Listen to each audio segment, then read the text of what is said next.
Welcome back, folks, to the WP-Tonic show. This is episode 943. We've had a bit of a break. I had all of December off. This is the 2nd of January when we're recording this show. So this is our first show of 2025. I've got my great co-host with me, Kurt. And in this show, we've decided that we would look back on our shows in 2024, and it's all merged, my beloved tribe. I can hardly think of a show. It's all merged. I'm going to attempt to keep off some hot subjects, which I won't, but Kirk will, because he's much more has much more emotional intelligence than I do. But I'm going to let my co-host introduce himself, and then we'll go into some of the episodes that have stuck in his mind, unlike me, where it's all merged, but I will attempt to find some highlights. So, Kurt, would you like to quickly introduce yourself to any new listeners and viewers? Yeah. My name's Kurt Von Annen. I own a company called Mañana No Mas. We look membership learning sites, but I also work with WP-Tonic and Lifter LMS directly. So let's, before we go into our review of 2024, I've got a message from one of our major sponsors. We will be back in a few moments.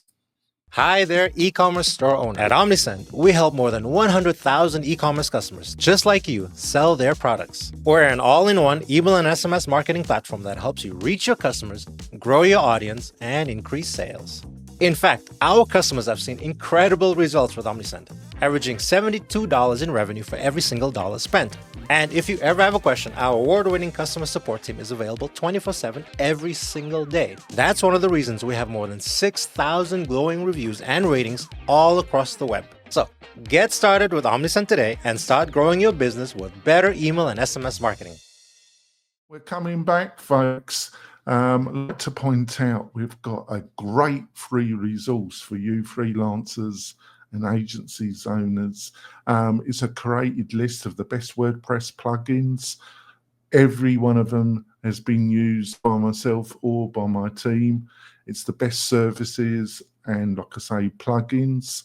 You can get this free resource that will save you a ton of time by going over to wp-tonic.com/deals, wp-tonic.com/deals, because some of the sponsors have also got some great special offers on that page as well. So go over there and consume those free goodies. I know you love them. So, Kirk, I'm relying on you to get this ball rolling. I'm just not in the mood. I've had a month off.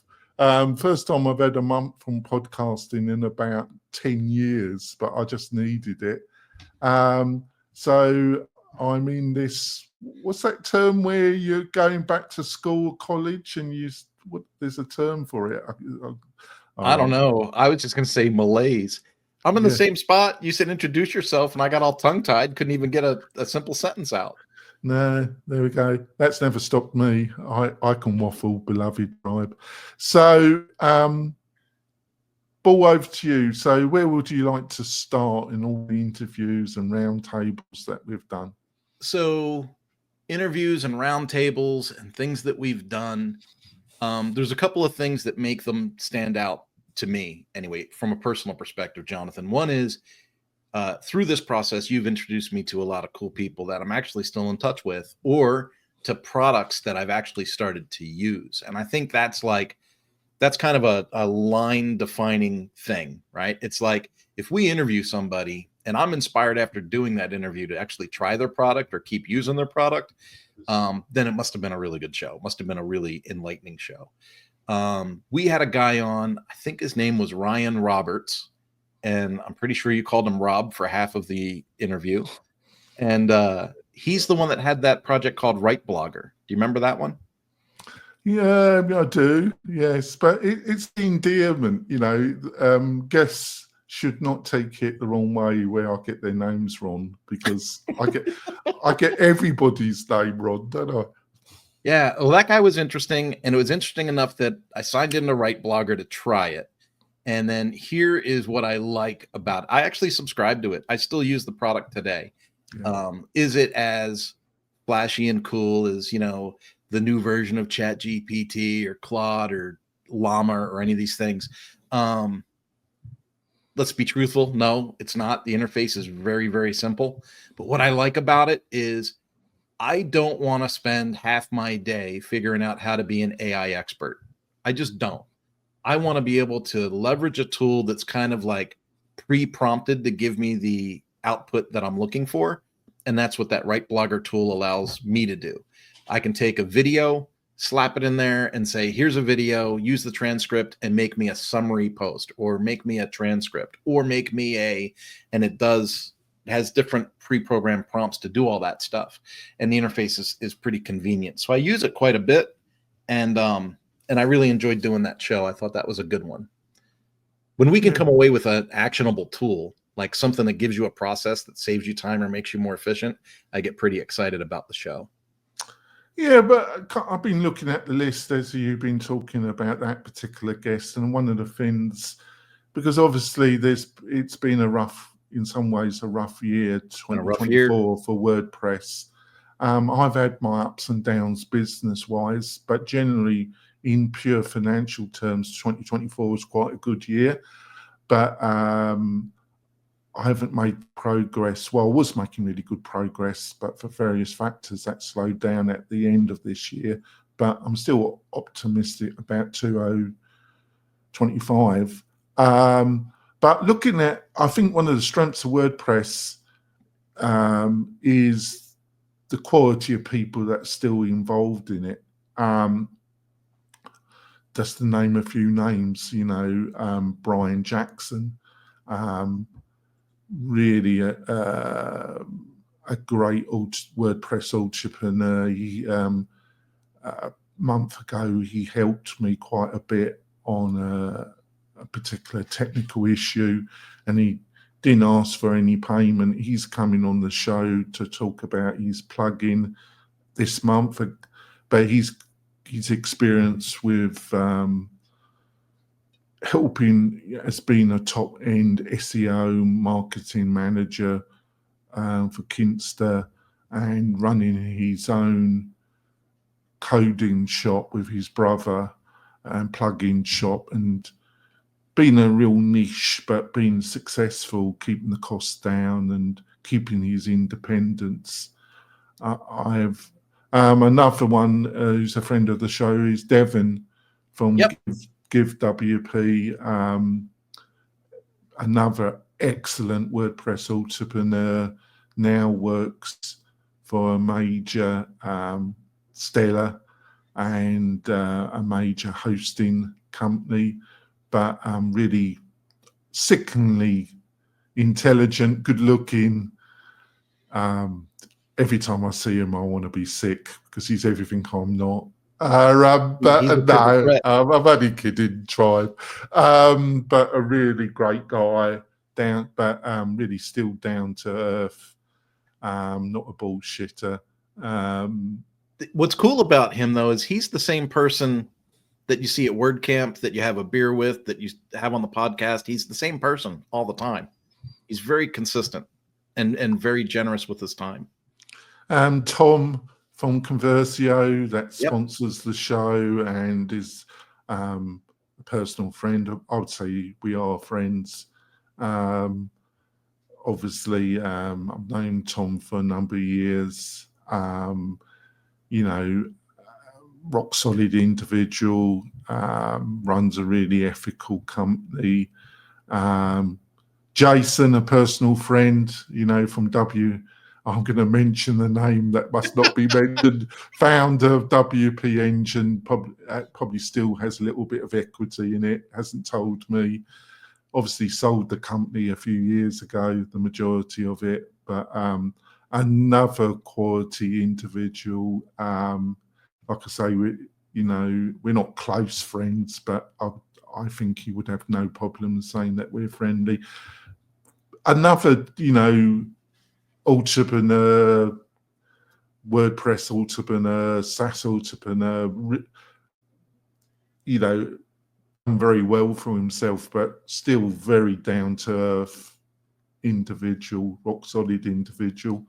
So, any other names come to mind? Well, there's a few. And I hate to just go from recent memory, but we had Jack Arturo on recently. Yeah. And he's a very dynamic individual to me. I met him in person at WordCamp. I'm friendly with him through other friends in WordPress. And then we did the show with him. And what I really appreciated about that particular episode, even though it scared the pants off me, was he was very bold in his take on recent WordPress politics. And he's been pretty vocal. And I think if we're going to be really honest about something that I think is attractive, about Jack Arturo and how he represents things, is he was very public about his adoption of Fluent CRM and his process to adopt that as his communications. And I think that is, you and I both use Fluent. And so to know that we've got that in common was pretty cool. Yeah, Jack, he's a solid guy. Done really well for himself with WP Fusion, but that's another rock solid success story that's well deserved. He's spent a lot of time building that business, a lot of personal commitment. Doesn't let his customer base down, him and his team. Obviously, he doesn't. His success isn't all based on him. It's based around his leadership and his hard work of his team. Yeah. And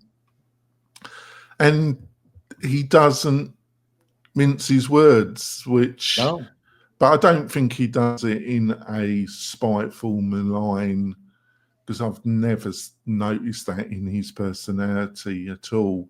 I think he's just not prepared to take any nonsense.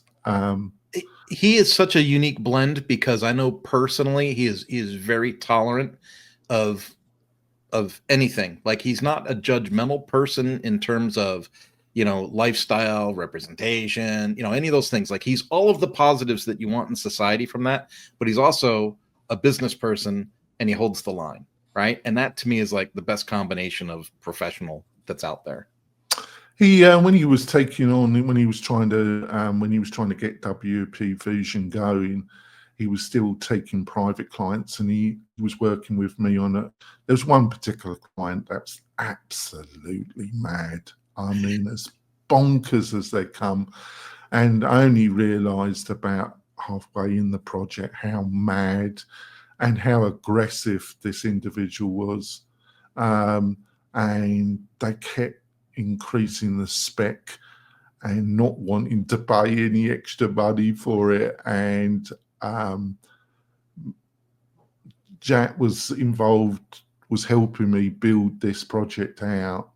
I was project manager, and he went beyond the core duty to try and get this project out the door and done.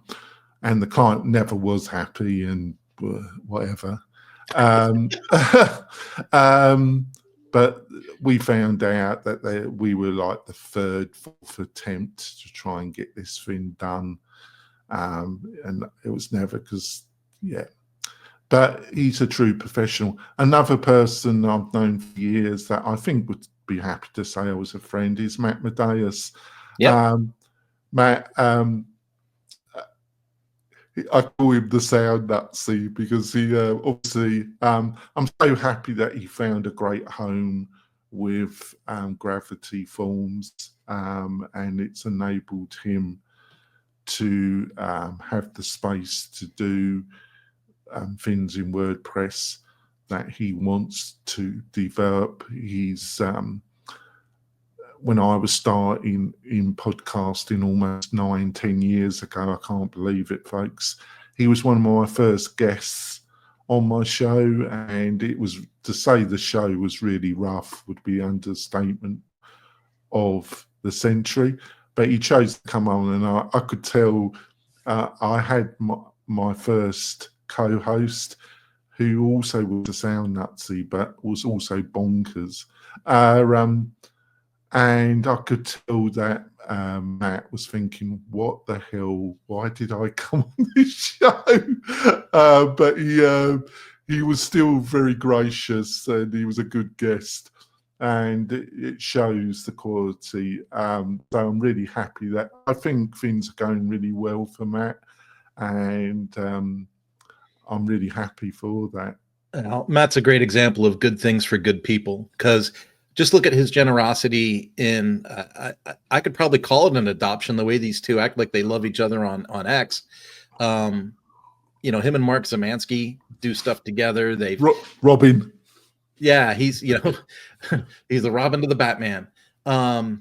It's evident that Matt has kind of an open attitude about new faces, new people, new personalities, and he's just really gracious with his time and his expertise. And I really appreciate folks like that in the space. Yeah, collaborative mindsets. It's been tricky for Matt because obviously he's tried. Because whatever, obviously he wants to be the defined professional news source for the professional market, i.e. WordPress agency owners, freelancers, which you got to understand, folks, that's part of the market that I try and pitch this podcast to, but I'm not attempting, because I haven't got the bandwidth, nor am I interested in becoming that. I have no interest in becoming the independent version of WP Tavern. That's not what I want to achieve. I have no interest in that. But it's been tricky for Matt to keep that balanced, independent media position where you got some independence. You're not when you're dealing with something like the Great Leader and his problems with WP Engine. But Matt has done a good job, I feel, of keeping that balance. Would you agree with that, Kurt? He's done a wonderful job of creating that balance. I can't. Oh, right. Really can't articulate strongly enough. Like, he's in a position where he kind of, I don't want to say had to watch what he said, right? But it's like, you gotta, he didn't stay completely quiet, but he didn't go bonkers off the deep end. And he's just got a really good way of having an even temperament in his communication. We're going to go for our break now, folks, our midway break, and we'll be back with some other insights about 2024. Tired of hosting providers that can't handle high traffic loads? Conversio is here to help. Our platform can handle any amount of traffic, all without slowing down or crashing. With immediate Slack support, performance optimization, and a team that thrives on resolving technical challenges, your e-commerce business is in safe hands. Learn more about Conversio at conversio.com. We're coming back, folks. We've had a great first half where we've been talking about the guests that we had in 2024. Before we go into the second part of the show, I want to point out, if you're looking for a great hosting partner that provides everything that you would want as a freelancer in a hosting partner, why not look at becoming a partner with WP-Tonic? We offer some great packages for the WordPress freelancer. You can find more information by going over to wp-tonic.com/partners, wp-tonic.com/partners. Also, we got a great guest joining us for the second half. He was a little bit delayed, but he managed to join us. He had some technical problems, but we have Brian Casel with us. Brian came on our roundtable show at the end of 2024. He's a great WordPress entrepreneur. Not WordPress, but SaaS, but I think you've got a history with WordPress as well, haven't you? Absolutely. You kind of got your chops in the online entrepreneur world with WordPress, and you've kept you kept your distance, but it's on your radar, isn't it? I mean, yeah. First of all, my 2025 is clearly off to a rough start. I came half an hour late for this call, so my apologies. I have a whole new Mac setup here, and I think my notifications are all screwed up. But anyway, yeah, I was in WordPress for a while. I don't use WordPress anymore myself. No, I still terrible. love I'll forgive you, Brian. I'll forgive you. Yeah, I mean, I still have a lot of friends and people I enjoy doing some pretty great things in the WordPress world. So I try to stay in touch through them and like whatever bits of news and product updates that I can keep track of. But yeah, it's I don't know what you want to get into here, but I'm starting to work on some I build software mostly with Ruby on Rails. And I'm starting to build like a block editor and like content, like CMS like tooling in the Ruby on Rails stuff. So I think in the next couple of months, I'll probably dive back into WordPress just to sort of like see what the UI is looking like these days and maybe get some inspiration. Yeah, I think what we were saying in the first half, Brian, is that we were looking, because I straddle the world. Straddle. I can't talk. So yeah, I've had the month off. See, this is my first podcast and I can hardly talk. But I kind of mix in the world of bootstrapping and WordPress. You know, bootstrap, startup, stroke WordPress, because there's a lot of people that are kind of in both camps, or they start with WordPress and then they go into bootstrap SaaS, because that's exactly what I did. Yeah, because I'm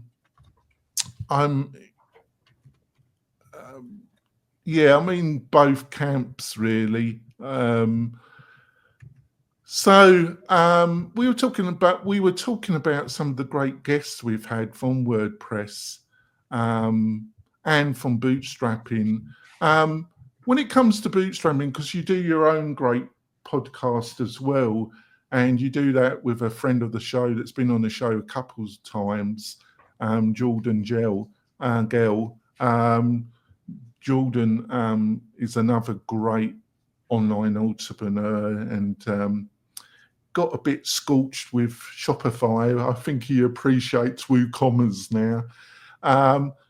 So how do you see the world of bootstrapping?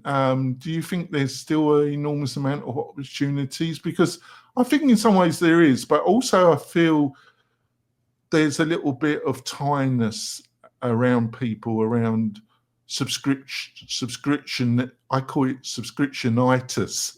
It's really interesting you talk about the subscription. I have some thoughts on the subscription stuff, but I think in general, bootstrapping is still the best, in my opinion. There's always going to be a place for the venture-backed or any sort of, and there's also like in-between investment vehicles, like Tiny Seed and things like that, where or just angel investors. But like, yeah, the idea of bootstrapping an idea that you have for a product, especially if you're in the WordPress ecosystem, and I think WordPress still, like it did for me over 10 years ago, still today is, maybe it's an open question with all the drama lately, but just in terms of like, if you are like a consultant or you're working at a job and you're trying to bootstrap your very first product, a plugin for WordPress is a great way to start that stair step thing that Rob Walling talks about. You can do that on many other platforms as well. Maybe there's an open question whether you want to have the platform risk of WordPress, but all that aside, it still powers so much of the internet that you have a user base and distribution strategy built in, and that is the hardest thing for a bootstrapper to achieve. Like, building a product is easy, especially if you have product skills, but finding people to use it is always the hardest thing. Market fit, as they say. Rob's a friend of the show as well. We have interviewed Soka I think Rob Rowling, he's not a close personal friend, but I think like Jason Cohen, he would be fine in me saying that we're friends. And Hey, Rob sent me a book. And he sent me a book as well. Jason didn't send me any books. I think Rob is everybody's internet friend in our circles, right?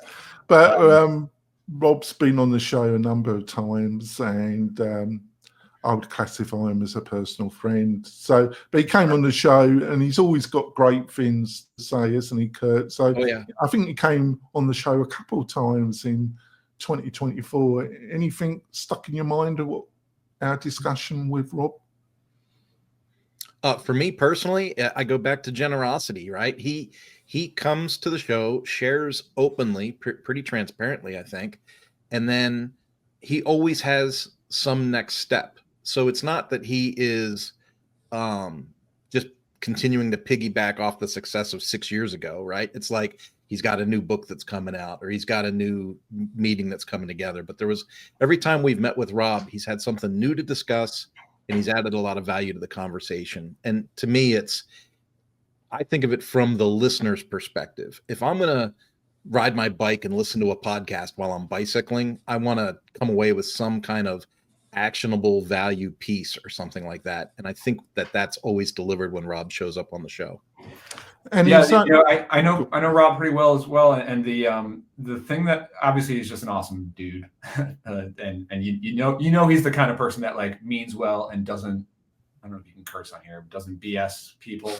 But the thing that I really appreciate about what Rob shares across all of his channels, obviously through his podcast and videos, but I've always found that his conference talks are some of the best as well. What I really appreciate his perspective is that it's kind of unique because he has access and exposure to so many SaaS companies, not just his own, but I mean, literally hundreds of SaaS companies. And that's not just from a person having an audience of hundreds, like he literally invests in them. So like he knows them intimately. And so when he writes a book or gives a talk, like it's literally based on data and trends that he sees firsthand across hundreds of companies. And like, there are very few people who have that level of access. Like even whatever you listen from someone like me talk about on a podcast, I can only speak to my personal experience from my small handful of companies. And that's going to be completely biased with my own experience, but that's why like it's really good. You get a lot of insights into like what's actually happening in the world of SaaS there. And I think Rob's pretty fussy about the people that he has around him. So I do appreciate him accepting my invites, because I don't think him and his wife are prepared to. And the reason I'm bringing this up, Brian, is we got to be frank here, Brian. There's a lot of iffy people in online marketing, online SaaS business. There's a lot. I don't know what you're talking about. There's a lot of really iffy characters around, isn't there, Brian? I mean, I think that you're absolutely right, of course, but I think that especially in our circles, I talked to Jordan about this on our podcast. Like, I feel so lucky to be in a industry that is so well connected. We're just naturally connected through podcasts, through X, through Blue Sky, through conferences, Slack groups, whatever it is. I don't know any other industry who is this well connected. Like all my other friends in life who are doing other things, not like in the internet software industry, like they don't have stuff like this where they're talking about what they're working on and they're sharing all their. So not only being connected and being able to have relationships, no matter how close you are or from afar or remote or whatever, but I think that being so well connected for us makes it sort of easy to know who's real and who's full of it. Like, because it's just reputations, and like if somebody is either like scamming people or is just not truthful about the stuff that they share, like they're either not going to be relevant and nobody's even really going to know them, or they're just going to have a really bad reputation. But like we all know all the really good, trustworthy people doing awesome work. It's pretty obvious, you know. Yeah. One of the guests that I enjoyed chatting was Jonathan, another Jonathan, so I'm bound to. I like Jonathan Wald. He came on the show. Oh, yeah. Yeah, I thought you might know Jonathan, Brian. He kind of straggles.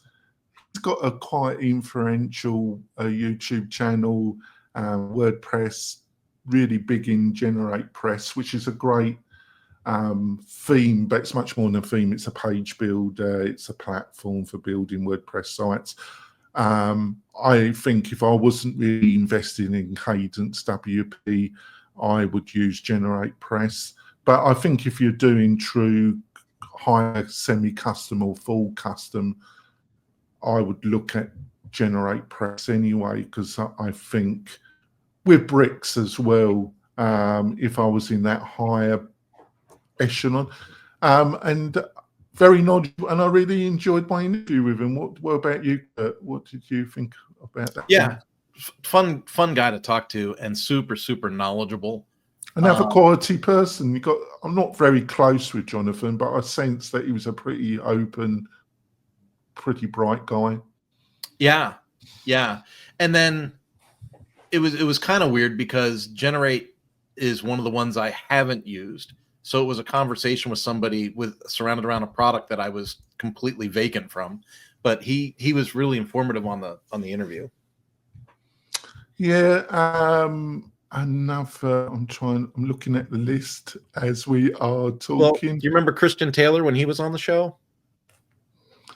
Christian Taylor. Terrible names. Yeah, long-haired guy that's a expert in YouTube. Yes. I thought that was a really. I hesitate to say great, right? Because we're the hosts, but I thought that was a really good interview because the topic was how to become a WordPress YouTube influencer. And, we had someone on that's noted for that success, which was pretty cool. YouTube. So that's something that I'm trying to crack into. I've been trying to crack into it for the past year. It's so hard to stay consistent. But Brian, not for nothing. I've gone from 72 subscribers to 94 subscribers. So I am kicking fanny going into 2025. I've managed to grow the WP-Tonic. We're over 4,000 subscribers now. But I've produced about over 500 videos, haven't I? Just this month, I just hired a video editor to work with me. And just yesterday, we published the first 2 videos that he edited.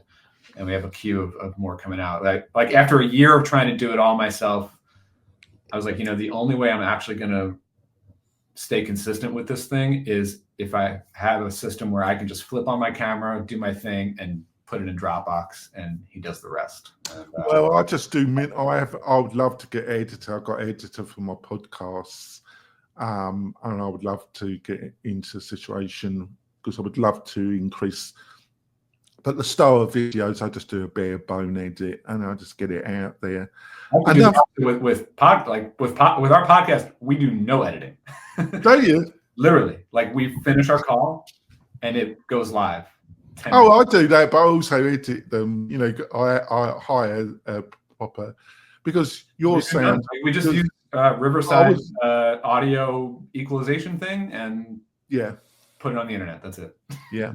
Another guest from the bootstrap startup world rather than WordPress was I'll get her name right. Giamma. Look. Do you remember her? The red hair lady that talked. Was that the branding expert? Yes. Yeah. She was good. She was good. She was friendly. Can you name her? I like me. No, I just remembered we had her on for branding, and I think that was how to start building a knockout brand was the name of that one. Yes, and I can't remember, and I apologize to our guests, especially her.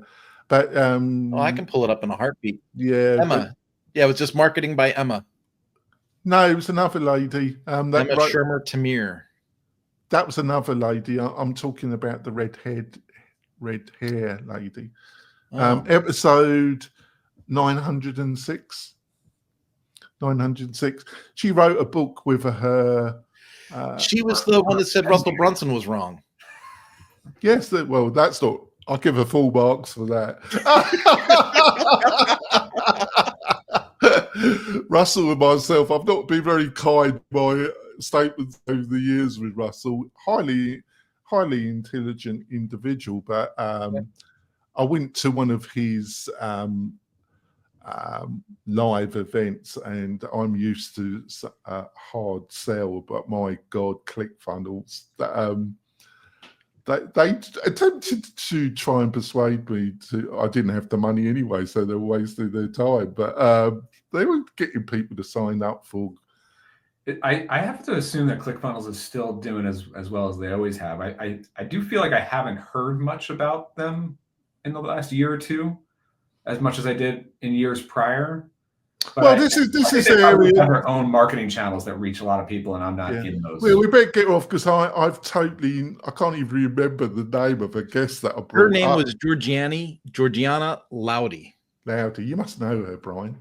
She was quite good. She wrote a book about funnels and onboarding with her. She has a co-founder. She's based in British Columbia. And she was really good, very intelligent, very sharp lady. But when it comes to ClickFunnels, I think with ClickFunnels, because we need to get off, because I butchered her name. Thank you so much, Kirk. No but worries. I struggle with names, Brian. But I know people by their Twitter avatars. That's all I know. Yeah. With ClickFunnels, I think they had, when they brought out ClickFunnels 2, when you've got legacy code and you're revamping, and also I think they felt that, and they were right, Kajabi was really trying to muscle in on their kind of world there. So the heat was warming up and they knew they had to revamp. So they brought out ClickFunnels 2. But they had a lot of technical problems, I heard. They had a lot of influencers online saying it was buggy. And it's taken them, I think I've heard that it's settled down. But I think this technical... Well, I know Andrew Culvert fairly well.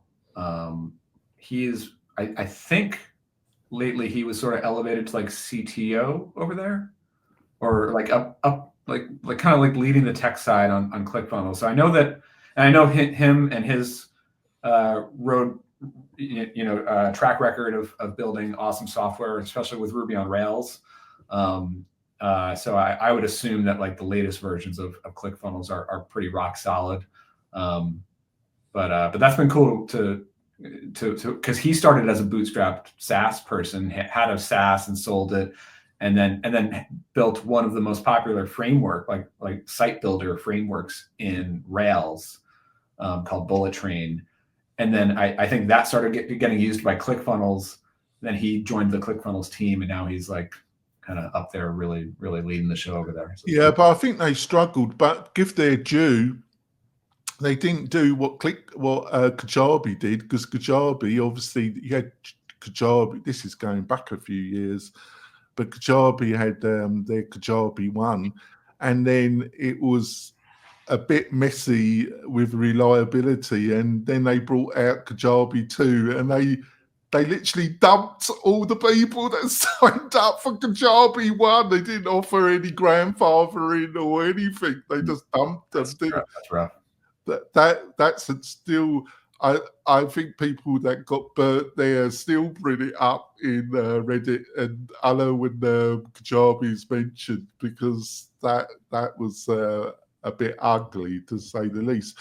But in some ways, Brian, I'm surprised how well WordPress is doing, because not for what has happened in 2024, because even in the freelance agency world, it's only a small element of that world that even knows there was a blow up between the Great Leader and WP. Oh yeah, Nobody knows about only a any of that. tiny set of people that are even interested, right?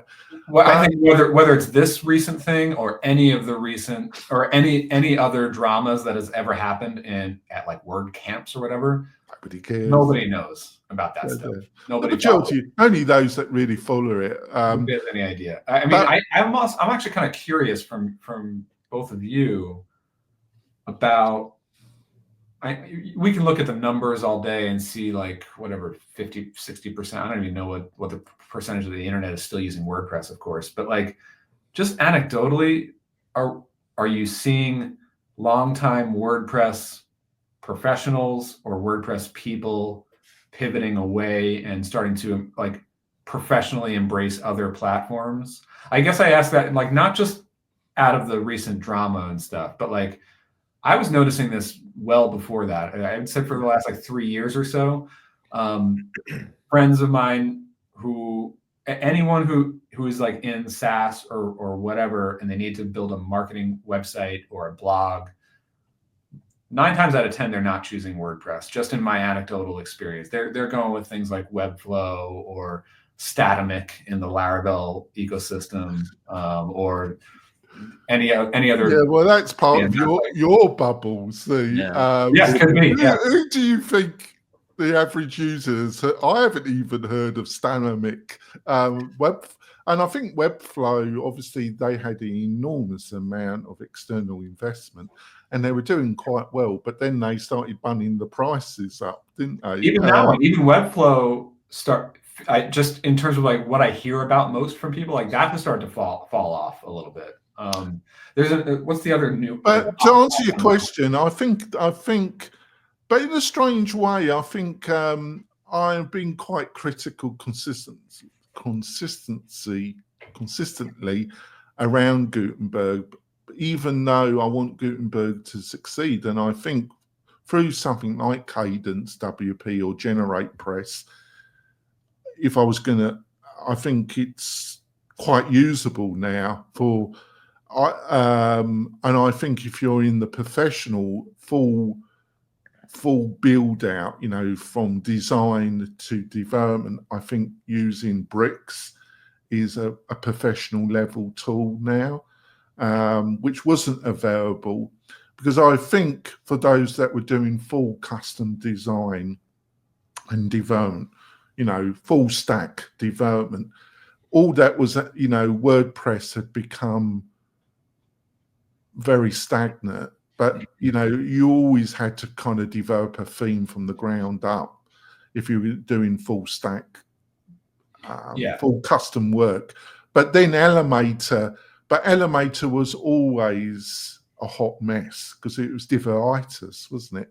You know, it took about Produce, it made you know, Divi, or people, you know, and I love the founder of Divi, and I love the people that work for Divi, but I can't stand it as a web development platform.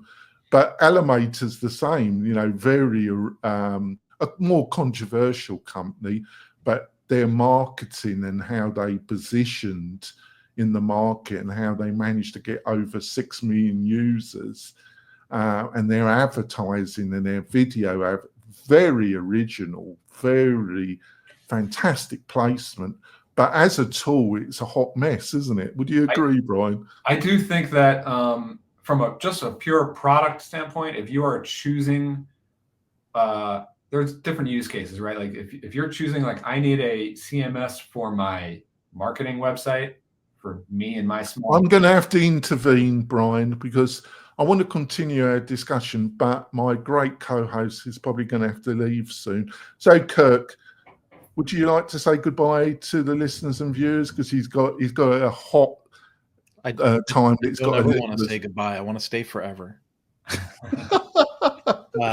No, it's yeah, I have to run. If people want to connect with me outside of the show, just hit me up on LinkedIn. I'm on there almost every day, or visit manananomas.com. Right, that's fantastic. We're going to wrap up the podcast part of the show. Hopefully Brian can you stay on for another 10-15 minutes, and we'll continue the discussion with Brian, and you'll be able to watch the podcast and the extra content on WP-Tonic YouTube channel. But we're going to wrap up the podcast part of the show. So, Brian, how can people find out more about you and what you are up to, Brian? Yeah, let's see. Lately, I'm most active on Blue Sky. You can find me over there. I'm also still on X. I haven't left there. You've given up on the Nazi channel. What's that? You've given up on X, the Nazi channel. Oh, yeah, I don't know. I posted both of them. I enjoy Blue Sky. I'm still on X. I think, I haven't gone on Blue. We have to discuss your experience of that being in the bonus content. So it's best to find you on Blue, is it? Yeah, I guess so. Yeah, my company that I'm building right now is called Instrumental Products at Instrumentalproducts. I love the name. And so I built, me and my small team, we build MVP V1 SaaS apps for new products, and been doing that for the past year. We're doing a lot more in 2025, and I'm building out some tools for the Ruby on Rails ecosystem, which I'm sure your audience is probably more into WordPress. You've got to mention your great podcast with Jordan as well. Of course, yeah, co-hosting with Jordan Gall on bootstrappedweb.com. We've been at that for over 10 years. I can't believe it. And we're going to record another one next week. So yeah, I regularly listen to it. You do a great job there. So we're going to finish the podcast show, but we'll continue the discussion, and you can watch that on the WP-Tonic YouTube channel. We've got some great guests coming up in January, and I think Brian is going to join us in February for a full interview because he's got an enormous amount of experience. So I'm looking forward to that.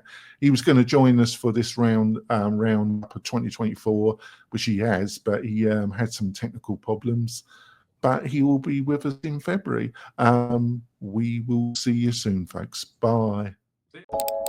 This podcast episode is brought to you by Lifter LMS, the leading learning management system solution for WordPress. If you or your client are creating any kind of online course, training-based membership website, or any type of e-learning project, Lifter LMS is the most secure, stable, well-supported solution on the market.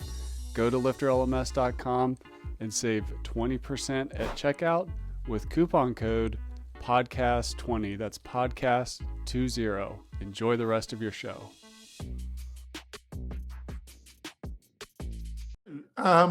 So I was thinking of going on Blue a bit as well, but I feel fragmented as it is. I try and keep a consistent presence on LinkedIn, which I've always tried to get onto LinkedIn, but it's just a ghost. It's just a ghost world. But podcasting is a ghost world. That's the other factor. I'm a dyslexic, and I kind of I never really fitted into the education. I say that in my 30s, I managed to get a degree and a master's as well. My 30s were I was running two businesses in the UK as well at the same time.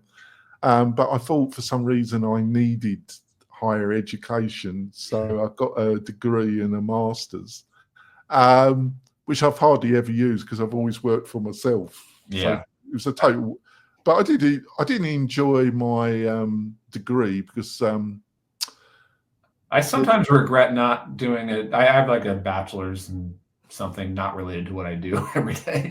But I sometimes regret not getting a computer science degree. I wish I had done that when I was in college. Because I all the computer science I ever learned was self-taught, and I always feel like I would be a better builder programmer if I had some CS background, but maybe not. Well, there's such a diverse. I forgot the individual. He's a famous, but the name's left me. He said, if you want to learn not to program, do a computer degree. Do a computer science degree.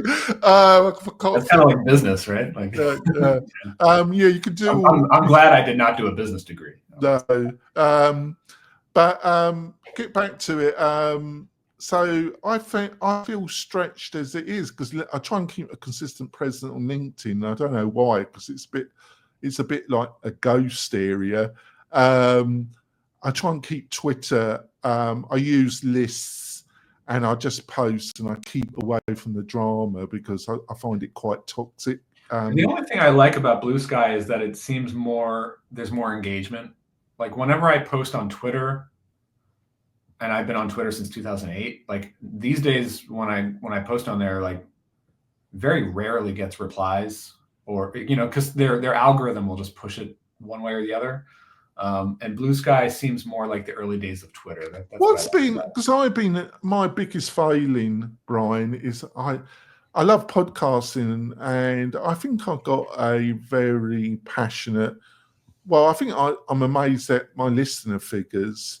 A lot of that was my round table show. That's always been a bit racy, but that's been a two-edged sword for me. But it's getting any kind of engagement out of people. Podcasting is useless, but maybe it's just me. Has it been difficult to get any engagement or response from listeners through your podcast? Oh, never. It's like we forget that there's people even listening. We have listeners, but not none of them email you or say anything, do they? Yeah, like literally on Twitter and Blue Sky and some emails, like just a handful. I can see from the stats that we have a couple thousand people listening every episode. But like, yeah, that's about what I get. I get about 4,000 to 5,000 a month. Yeah, downloads. I think that's probably around the same as us. And I mean, no, I think that podcasting is a one-way relationship. People are listening in their car or when they're out driving. It's not like social media where they're engaged both ways. I don't know, but I think that YouTube, and like we don't put our podcast on YouTube, but I'm trying to do YouTube. I do. I'll give it a rough edit and I'll put it on. That seems to be where people will be a little bit more interactive, because they're seeing you and they're sitting there and they can type comments. Well, really, my WordPress really has nothing, because I specialize in boutique hosting and development of membership. And what you were saying about WordPress, I think in your particular, which you'll speak for yourself, but you seem to have now your communities, maybe Ruby on Rails and David. Yeah, I also know a lot of people in like the Laravel ecosystem as well. Oh, you're in both camps, because they're the two. Yeah, I build in Ruby on Rails, but I'm friends with a lot of Laravel people, and I've built a little bit with Laravel. They seemed, and David, he replies. He's supposed to. I think he will. He said he will come on the show. DHH. Yeah. Oh, and he, I've always had, he's very controversial, but I don't agree with everything David says, but he always puts a rational argument to some extent. Agree. Yeah, I really enjoy listening to him and Jason Fried. Yeah, and he's not boring, is he? Because a lot of people in tech are extremely boring, aren't they? Mm-hmm. It's a total yawn fest, isn't it? Let's be frank about it. But he always replies to. He always, when I outreach through LinkedIn or when I touch, he personally comes back to me saying, I must have some reason, because I don't think he tolerates idiots. No, really, does he? Yeah, he doesn't go on a lot of like external podcasts, but he goes on a few, so that's good. I had an interview with I call Matt Malweg the great leader. That's just my English sarcasm coming out. He dealt with me in the way that somebody that's had a lot of media training does. He's and the power dynamics is so out of place that he just kind of. It was like watching. I can't watch the interview, Brian, because it's like watching a cat playing with a mouse. It's hard to watch. But I was and I don't want to be really rude to my guests because they are my guests. But I was pretty direct. But in this situation, he needs to be like any press with him right now, and since the drama should be direct. Like he got himself into it, Well, I'll put this to you. I just want your feedback because you're outside it and your income isn't reliant on it. So you can be as honest as you like. There's a lot of people in the WordPress community that rely on favors from him. So they can't be honest, or they work for automatic, you know. So you're not going to get any honesty there. And when it was really heating up a couple of months ago, I think I talked about this on Bootstrapped Web. That's what really like sort of angers me about it. Because like you said, like I don't really care. It's not like my income is not dependent on WordPress, but yeah, the people who would have a lot of influence and people trust their opinions in the WordPress space, like they cannot speak out or speak. Well, they fear him. They fear him because their businesses are so tied into them. So like, and they're right to fear him because I'm a big hosting company. I make a reasonable living. But I'm not rich, but I'm not bothered. It's more about I can pay my bills and my independence. That's really important. So like to call out unfair or wrongdoing of Matt, like people like you or anyone else who's actually doing business in WordPress, like it just doesn't make business sense to do that. I've tried to keep my balance because I don't hate WP Engine, but it's like having emotional feelings to a big white shark, you know. It's a bit of a waste of time, isn't it? It's a business. But I think it is the kind of thing that has probably already started to wash over. Like it's sort of in the rear view a little bit, but it's also like a stain that I think is going to make. I've already definitely seen this with like bootstrapped people who were planning new products in the WordPress space have pivoted to other platforms or big companies like spinning up new things. Like I've seen that with actual companies. I'm surprised at that because I wouldn't react because to me, in some ways, it's much about nothing. I think on the surface it is. I think a lot of it, like a lot of the drama stuff, doesn't matter. But the idea of